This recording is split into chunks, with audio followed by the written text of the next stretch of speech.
বেশিরভাগ সবজির। অন্যদিকে চাহিদার চেয়ে সরবরাহ কম থাকায় ঝালকাঠির বাজারে বেড়েছে সব ধরনের মাছের দাম। সপ্তাহ ব্যবধানে কেজি প্রতি দাম বেড়েছে 20 থেকে 30 টাকা পর্যন্ত। এই বিষয়ে আরও আমরা তথ্য জানতে চাই। সৈয়দপুর পৌর পাইকারি সবজি বাজার থেকে যুক্ত হচ্ছেন সহকর্মী আমিরুল বাপ্পি এবং ঝালকাঠি শহরের বড় বাজার থেকে যুক্ত হচ্ছেন সহকর্মী আল আমিন তালুকদার। শুরুতে যাচ্ছি সৈয়দপুরে। বাপ্পি, বলছিলাম যে সব ধরনের সবজির দাম বেড়েছে, কতটুকু বেড়েছে জানতে চাই, পাশাপাশি আজকে সব মিলিয়ে কোন সবজি কত টাকায় বিক্রি হচ্ছে?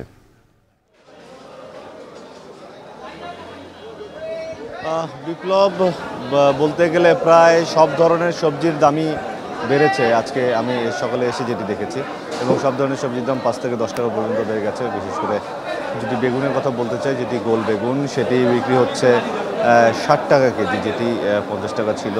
লম্বা বেগুন যেটি, সেটি বিক্রি হচ্ছে 40 থেকে 45 টাকা কেজি পর্যন্ত। এখানে 4 থেকে 5 টাকা প্রতি কেজিতে বেড়েছে। এছাড়া বেড়েছে করলার দাম। করলার দামই এখানকার ব্যবসায়ীরা বলছেন যে সব থেকে বেশি বেড়েছে।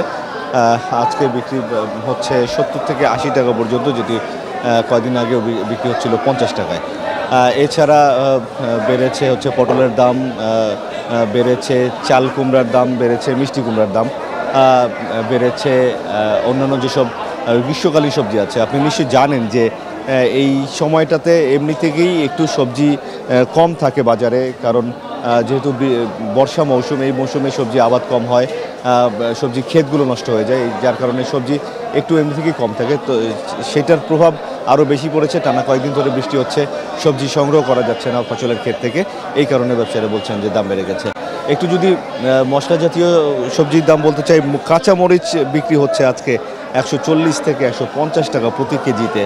আলু বিক্রি হচ্ছে পাইকারিতেই 56 টাকা কেজিতে, এবং পেঁয়াজ বিক্রি হচ্ছে 100 টাকা কেজিতে পাইকারিতেই।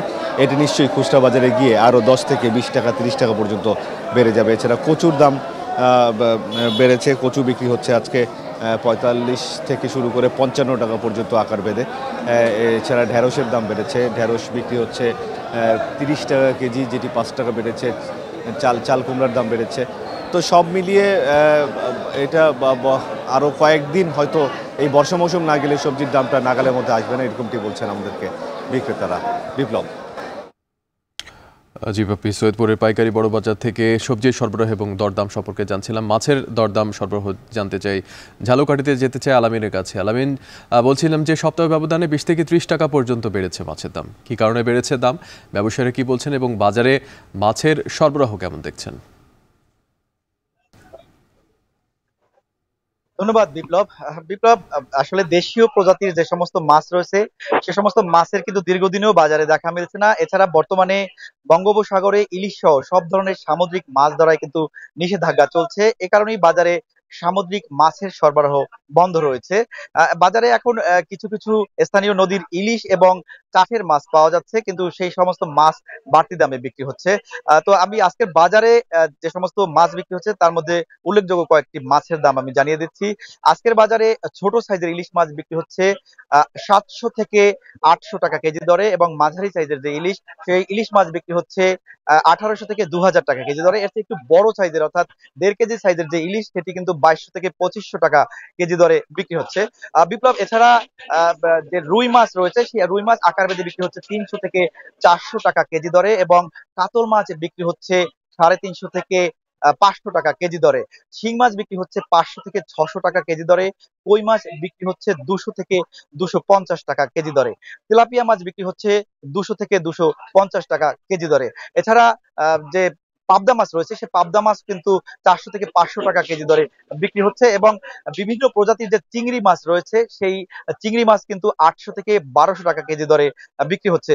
বিপ্লব, আসলে এই মাছের বাজারে এসে কিন্তু সাধারণ যে সমস্ত ক্রেতা, তারা কিন্তু একেবারেই হিমশিম খাচ্ছেন, এবং তারা বলছেন যে আসলে বাজারে প্রশাসন এবং অন্যান্য যেসব দপ্তর রয়েছে মনিটরিং এর জন্য, তারা কিন্তু আসলে নিয়মিত মনিটরিং করছেন না। এটিও মাছ বাড়তি দামে বিক্রি হওয়ার একটি কারণ হিসেবে দেখা হচ্ছে। তবে বিপ্লব, আগামী 21 জুলাই সামুদ্রিক মাছ ধরায় নিষেধাজ্ঞা উঠে যাবে, এবং তখন কিন্তু বাজারে সামুদ্রিক মাছ সহ সামুদ্রিক ইলিশের সরবরাহ বাড়বে। তখন আসলে এই মাছের দাম অনেকটাই ক্রেতাদের নাগালে আসবে, এমনটি বলছেন বাজার সংশ্লিষ্টরা। বিপ্লব, ঝালকাঠি থেকে আমার কাছে এই ছিল মাছ বাজার পরিস্থিতির সবশেষ। জি, আলামিন তালুকদার ঝালকাঠির বাজার থেকে যুক্ত ছিলেন সহকর্মী আলামিন তালুকদার। তিনি মাছের সরবরাহ এবং দরদাম সম্পর্কে এতক্ষণ আমাদেরকে জানাচ্ছিলেন।